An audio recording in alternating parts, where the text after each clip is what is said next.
ఓం శ్రీమాత్రే నమః. దేవతల కోరికతో అవతరించిన అమ్మ అశేష భక్తుల మనస్సులలోనూ జీవితాల్లోనూ వెలుగునిచ్చింది. అలాంటి అమ్మవారికి అంకితమైనది ఈ లలితా సహస్రనామం.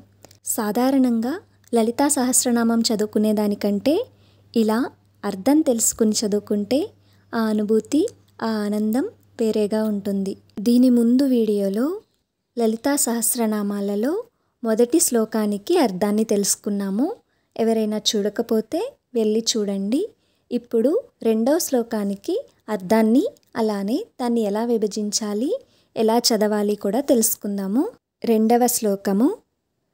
ఓం ఉద్యద్భాను సహస్రాభా చతుర్బాహు సమన్విత రాగస్వరూప పాసాఢ్యా క్రోధాకారాం కుశోజ్వల. ఈ శ్లోకంలో 4 నామాలు ఉన్నాయి. అవి: 6వ నామము ఉద్యద్భాను సహస్రాభ, 7వ నామము చతుర్బాహు సమన్విత, 8వ నామము రాగస్వరూప పాసాఢ్య, 9వ నామము క్రోధాకారాం కుశోజ్వల. ఈ 4 నామాలు కూడా 8 అక్షరాల నామాలు. ఇప్పుడు 6వ నామమైన ఉద్యద్భాను సహస్రాభ, ఆ నామం యొక్క అర్థాన్ని తెలుసుకుందాము. దీని ముందు శ్లోకంలో అమ్మవారు దేవతల కార్యాన్ని పూర్తి చేయటానికి జ్ఞానం అనే అగ్నిగుండం నుండి బయటికి వచ్చింది అని తెలుసుకున్నాం కదా. ఆ అగ్నిగుండంలో నుండి బయటికి వస్తున్న అమ్మ ఎలా ఉంది అంటే ఉదయిస్తున్న 1000 సూర్యుళ్ళ కాంతితో మెరిసిపోతుంది. ఉదయిస్తున్న సూర్యుడు అని ఎందుకన్నారో ఇప్పుడు తెలుసుకుందాము. ఉదయిస్తున్న సూర్యుడిని చూసారా? ఒకసారి గుర్తు చేసుకోండి. ఒక సూర్యోదయం అవుతుంది అనుకోండి ఒక నది దగ్గర. ఆ సూర్యకాంతి అనేది ఎర్రటి రంగులో ఎంతో అందంగా మన మనస్సుకి హాయిగా అనిపిస్తుంది. అలాంటి ఒక్క సూర్యకాంతి కాదంట, 1000 సూర్యులు ఉదయిస్తే ఎంత కాంతి వస్తుందో అంత కాంతితో అమ్మవారు మెరిసిపోతూ బయటికి వస్తున్నారు. ఇక తర్వాత నామము చతుర్బాహు సమన్విత, అంటే లలితాదేవి 4 చేతులతో మనకి కనిపిస్తుంది ఆ అగ్నికుండం నుండి బయటికి వస్తున్నప్పుడు.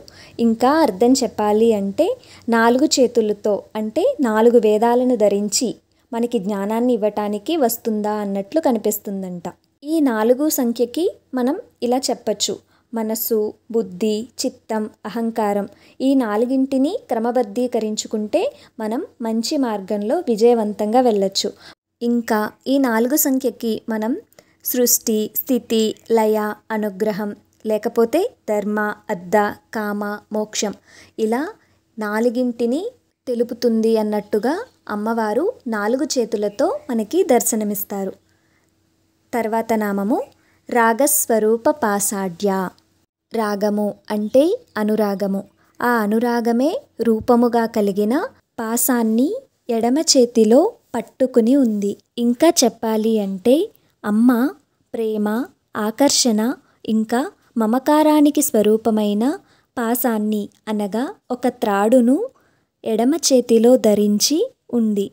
ఈ పాసం అనేది సాధారణంగా బంధించడానికి ఉపయోగిస్తారు కదా, కానీ అమ్మవారి చేతిలోనున్న పాసము అమ్మ దగ్గరికి మనం చేరుకోవటానికి ఆకర్షితులు అయ్యేలా చేస్తుంది.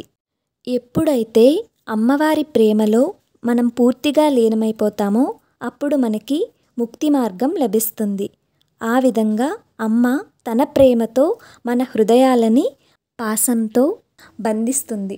తర్వాత నామము క్రోధాకారాం కుశోజ్వల.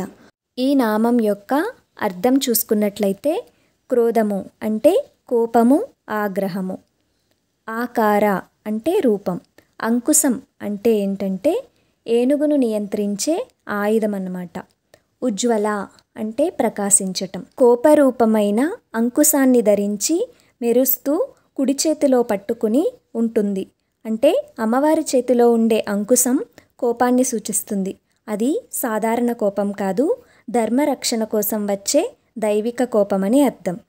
ఇంకా చెప్పాలి అంటే క్రోధాకారంగా ఉండటం అంటే అమ్మ కోపంగా ఉందని కాదు, అవసరమైతే ధర్మరక్షణ కోసం దుష్టులను శిక్షించి శిష్టులను రక్షించటానికి తన శక్తిని ప్రదర్శిస్తుంది.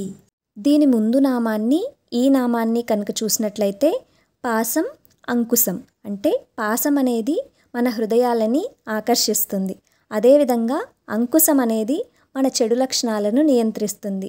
ఒక్క శ్లోకంలోనే అమ్మవారు తన ఎడమ చేతిలో పాసాన్ని, కుడి చేతిలో ఉన్న అంకుశంతో మనలో ఉండే ప్రేమ, రాగ, ద్వేషాలను నియంత్రిస్తూ మనల్ని తన వైపుగా ఆకర్షితురాలని చేసుకుంటుంది. ఇప్పుడు మొత్తం శ్లోకం యొక్క పూర్తి అర్థాన్ని చెప్తాను. కళ్ళు మూసుకుని అర్థాన్ని మనసుతో వినండి. లలితాదేవి ఎలా ఉంది అంటే, ఉదయిస్తున్న 1000 సూర్యుల కంటే ఎక్కువ కాంతితో ప్రకాశిస్తూ 4 చేతులతో భక్తులకు దర్శనమిస్తుంది. ఆ 4 చేతులలో ఎడమ చేతిలో ప్రేమకు సూచిక అయిన పాసాన్ని ధరించి భక్తులను ప్రేమతో ఆకర్షిస్తుంది. ఇక కుడి చేతిలో అంకుశాన్ని ధరించింది. ఈ అంకుశం చెడుదారిలోనికి వెళ్ళే మన మనస్సులను నియంత్రిస్తుంది, సరైన మార్గంలో నడిపిస్తుంది. ఇది ఈ శ్లోకం యొక్క అర్థం. అమ్మవారిని భావన చేసుకున్నారా? ఎంతో అందంగా 1000 సూర్యుల కాంతితో అమ్మవారు మెరిసిపోతూ ఉంది. ఈ శ్లోకం మనకేం చెప్తుంది అంటే, ప్రేమ, ఆకర్షణ, నియంత్రణ అన్నీ కలిసిన పరిపూర్ణతత్వం లలితా త్రిపుర సుందరి. తర్వాత వీడియోలో 3వ శ్లోకంలో అమ్మవారి యొక్క అపురూపమైన రూపాన్ని మరింత తెలుసుకుందాము.